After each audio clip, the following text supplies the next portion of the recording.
Hello, everyone. I hope everyone is doing good and all is well. Today's chat is going to be about the former largest surviving antebellum plantation of the South. Now, it was the second largest of its kind ever constructed. This 53,000 square foot mansion stood strong until it was destroyed by fire on May the 15th, 2025. Now, they saw this fire as a cleansing that freed the souls of hundreds of slaves that were trapped on the grounds of the plantation. While others, they saw it as a devastation. They saw it as a devastation that destroyed a historical monument. Now, some even said it was the wrath of Annabelle, considering the fire took place when she passed through the town. Now, regardless of the controversy surrounding the fire, one thing is clear. Hundreds of African Americans lost their lives on this land, and many were the very people who built it. Now, you've probably caught on by now to which plantation I'm speaking of, but in case you haven't, I'm speaking about none other than the Nottoway Plantation. And with that being said, let's chat. Before we talk about the Nottoway Plantation and the Nottoway Mansion, let's first chat a bit about the first owner, Mr. John Randolph. Now, Randolph, he was born March the 24th, 1813 in Lunenburg County, Virginia. Now, he was the fourth of 6 children, and his father, Mr. Peter Randolph, he was a judge. He was a judge in the Virginia Court of Appeals. Now, Peter Randolph, he moved his family to Wilkinson County, Mississippi in 1819, and he was appointed circuit court judge in 1823. Now, with that being said, Mr. John Randolph, he was not from a poor family. And he began a career as he got older as a cotton planter. And he married his wife, Emily Jane Liddell, the daughter of Moses Liddell, in 1837. Now, Emily's father, Mr. Liddell, he was also a judge, and he was a representative in the Mississippi State Legislature. Now, around about 1841, Randolph, he moved to Iberville,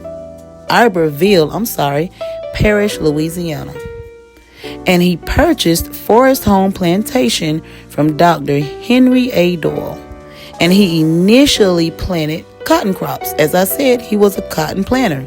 However, he switched to planting sugarcane. And in about 1844, shortly after he began his sugarcane production, he formed a partnership with Mr. Charles A. Thornton. Now, this partnership, it garnered what some may call a sweet deal. Now, this partnership, it came with money, oxen, mules, and slaves in exchange for a part of the crop. Now, the partnership, unfortunately, it only lasted till around about 1848. But although the partnership ended, Randolph, he was still making a great deal of money from his crops and his slave labor. Now, since he was making money, Randolph, he began to buy up land and property. And he mainly purchased land near his Forest Home Plantation, which led to his purchase of a section of land on the Mississippi River. Now, a section of land that he named Nottoway. Now, Randolph, he had the money, the land, the dream, but he didn't have quite enough money yet to construct the Nottoway Mansion and plantation that we all are familiar with. Now, he wanted this dream so badly, he worked his slaves brutally, day in and day out, to get closer and closer to this dream. Yet, he was still so far away. Now, he was so far away until around about 1856. Now, in 1856, his wife Emily's father, his father-in-law, Mr. Moses Liddell, he passed away. And Emily received a large inheritance. An inheritance that Randolph couldn't wait to get his hands on. Now, at this time, a woman was to be seen and not heard. I mean, she was to not be involved in any finances or decision making. I mean, I don't even think they could smoke in these days. I mean, it just depended, I guess. And I quote, she was only good for being barefoot and pregnant. Now, I must add, the Randolph and Emily, they did have around about 11 children, by the way. But let's move on along. Now, Emily's inheritance, of course, it became Randolph's inheritance. And he spent it as he very well damn pleased. He spent it how he pleased, and Emily had better not said not one word about it. Now, in the same year that they received this nice inheritance from Emily losing her father, construction began on the elaborate Nottoway Plantation. And definitely the immaculate mansion. Now, Randolph, I hope you didn't help Mr. Liddell on the glory, you know what I'm saying, to get this inheritance and this money to build this mansion, to make this dream come true. I mean, it's just a thought, I digress. So we gonna keep on moving. Now, the 53,000 square foot Nottoway mansion, it was completed in 1859. But let's talk a little bit about what happened and the construction of it. Now, it's unclear if Emily Randolph actually agreed with the construction of the Nottoway mansion. It's unclear that she agreed because she later sued her husband, Mr. John Randolph, for her inheritance from her father's estate. Now, it appears as if Emily completely disagreed with the decision her husband made. I mean, considering the lawsuit, of course. But the mystery is, why did she disagree? Now, was it because of the money, or was it because of all the bloodshed on the land to make the dream come true? Bloodshed of black men, women, and children.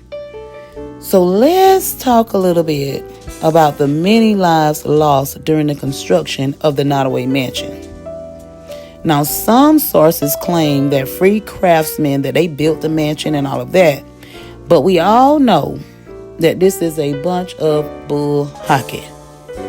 Now, these sources, they're liars. And historians, they widely refute those lies that the so-called free craftsmen built the mansion. And they state that the mansion was indeed built by black slaves, which consisted of men, women, and children. Yes, children were not exempt. I mean, if you were old enough to walk and talk, you were old enough to tote something. Not only were you old enough to tote something, but the older you were, the heavier the item was that you toted. With the exception of some, and this was a very few some, of elderly slaves.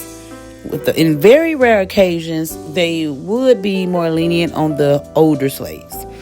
Now, Randolph, he challenged architect Henry Howard to create a visual proclamation of wealth to all of the passing steamboats.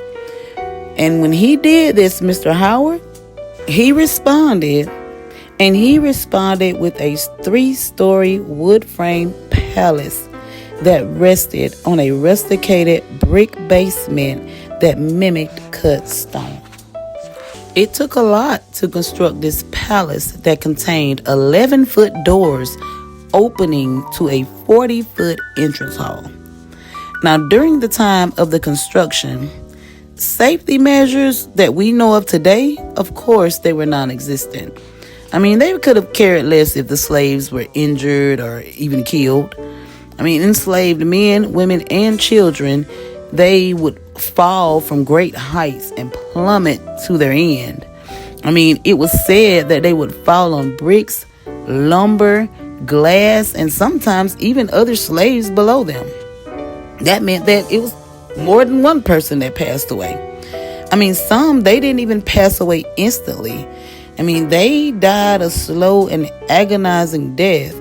I mean, they would lie there impaled or broken up until they bled out and passed away.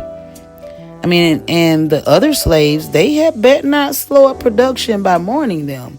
I mean, if they did, they would be, punished by being beaten or tortured. I mean, the slaves, they were even beheaded by some of the free-falling glass. I mean, limbs were severed.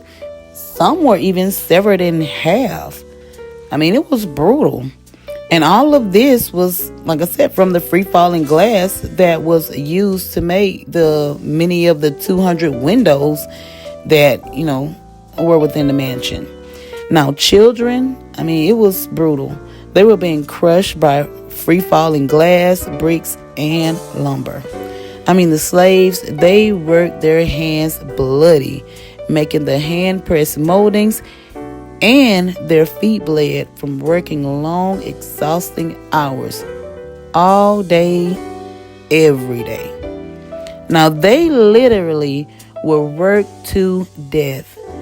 And, of course, the ones who refused to work or fell to the ground from exhaustion or what be it, I mean, they were tortured.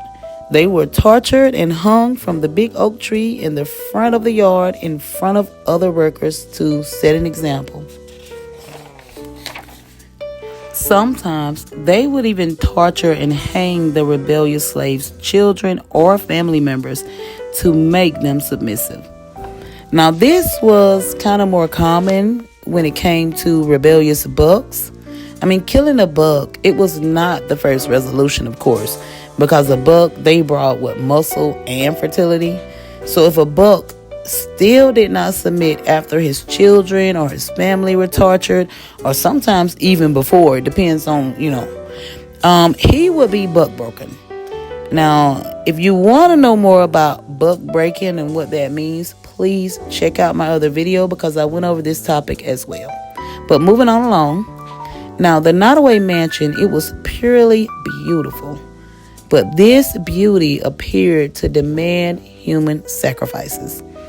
Now, it's as if the grounds demanded blood. I mean, the way that people died on the land is as if it was just pure greedy for blood. I mean, some slaves, they burned to death by mysterious fires, and some even drowned when they were constructing the mansion's rooftop copper cisterns that collected the rainwater that actually gravity fed the indoor sinks and pan flush toilets. Now, if you name the type of death, it's a 99% chance that a similar one occurred during the construction of this mansion on the Nottoway Plantation. Now, so many slaves, they lost their lives. And when they did, more and more pits were dug. Now, the bodies of the slaves who lost their lives, they were pretty much dumped in these large pits, burned, and when the pit couldn't take no more and it could hold all the burned remains that it could, they were covered with dirt and new pits were dug. Now, the brutality of the slaves, and everything that they faced, I mean, it didn't end with the construction of the Nottoway mansion. Things got much worse for the slaves after the mansion was constructed and the plantation was up and running. The slaves had to now work and maintain the 6,200 acre sugar plantation. Now, the plantation, it operated through brutal forced labor of enslaved people. Now, record keeping, it was also very poor at this time. So the 155 slaves that Randolph was said to have, that he ran off with or whatever, that differs.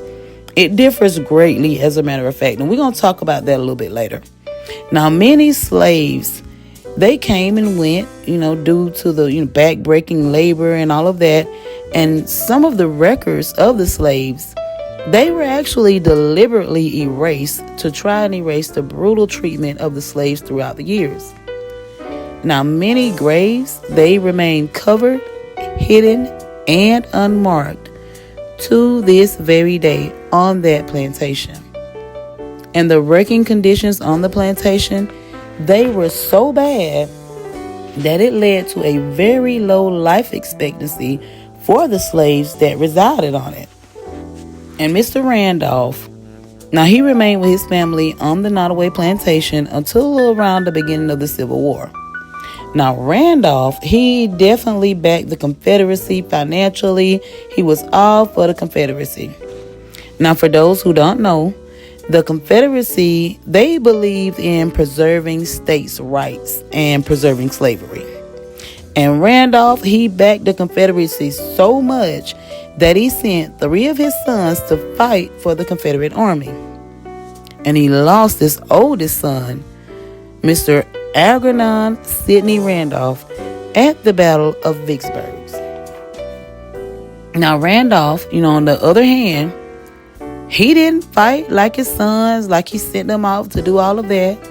Instead, Mr. Randolph, he ran like a coward. Once the war got close to the Nottoway Plantation, Randolph, he grabbed him by 200 of them slaves. He ran to Texas, left his wife, the rest of his children, and he ran to Texas with his 200 slaves to grow cotton.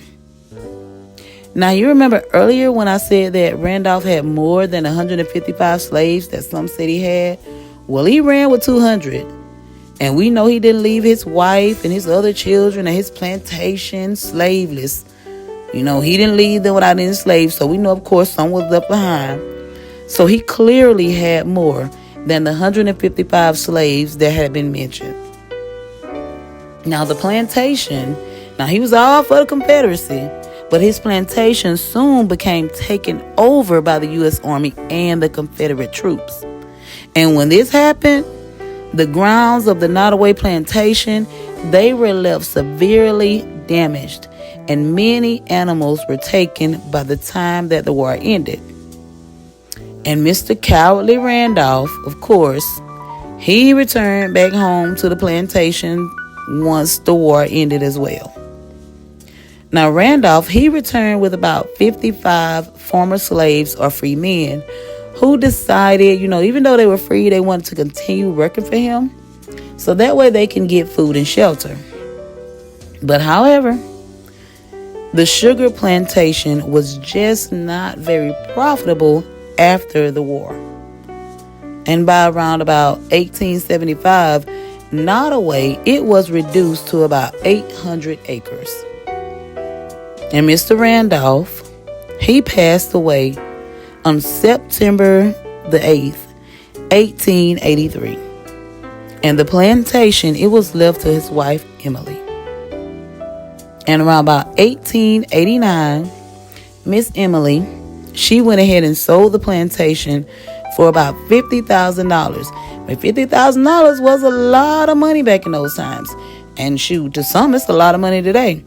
But she sold it for around about $50,000, and she divided that money amongst herself and her 9 surviving children. Now, the plantation, after this, of course, it changed many hands over the years.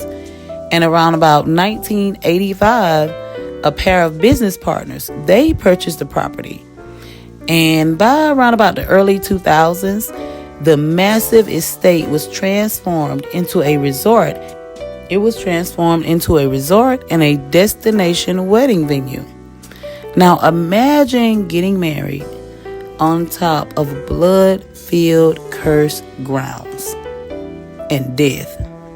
Literally. There's some way to begin a new future, huh? But, people didn't care about the lives lost and all the blood shed. Let's really be honest.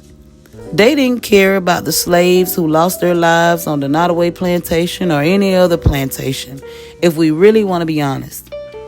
I mean, there is currently a severe attack on Black history at this time. I mean, it's so bad, it's being erased from schools and museums. Now, this is actually one of the reasons I have this channel. We will never forget.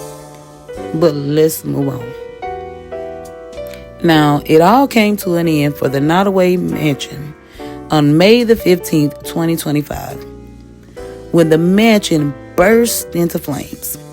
Now, when this mansion burst into flames, the fire department, they gave it all they got. They tried to put it out. Every time they put it out, it would burst back in fires again. Like in flames. It would just burst into flames every time they put it out. It was so bad where they couldn't even control it. They just had to let it burn. Now, with that being said, they're saying to this very day that the cause of that fire is still unknown. But many say they know what caused the fire. And what caused the fire were the Black ancestors. I mean, they said that they know it was the ancestors because they saw many spirits being released from the fire when the mansion burned. Now, I ain't gonna lie. I could have sworn when I saw it, I saw spirits too. I don't know if my eyes playing tricks on me, but I know I saw it too. I even made a video about it. Please check that out. But I mean, with that being said, I saw spirits of men, women, and children. It was like children on the ground. Somebody was hanging in I saw spirits. And it was not only that I saw stuff, I was like, my eyes playing tricks on me. But what made me kind of believe what I saw was because I felt emotional. I felt so many emotions watching it. I mean, it's as if the souls were being let free after all these years. And, well, with that being said, that brings us to the end of today's chat. I mean, thanks for stopping by. Thanks for listening. Please like the video, share the video, subscribe if you haven't already. And until next time, peace, love, and blessings.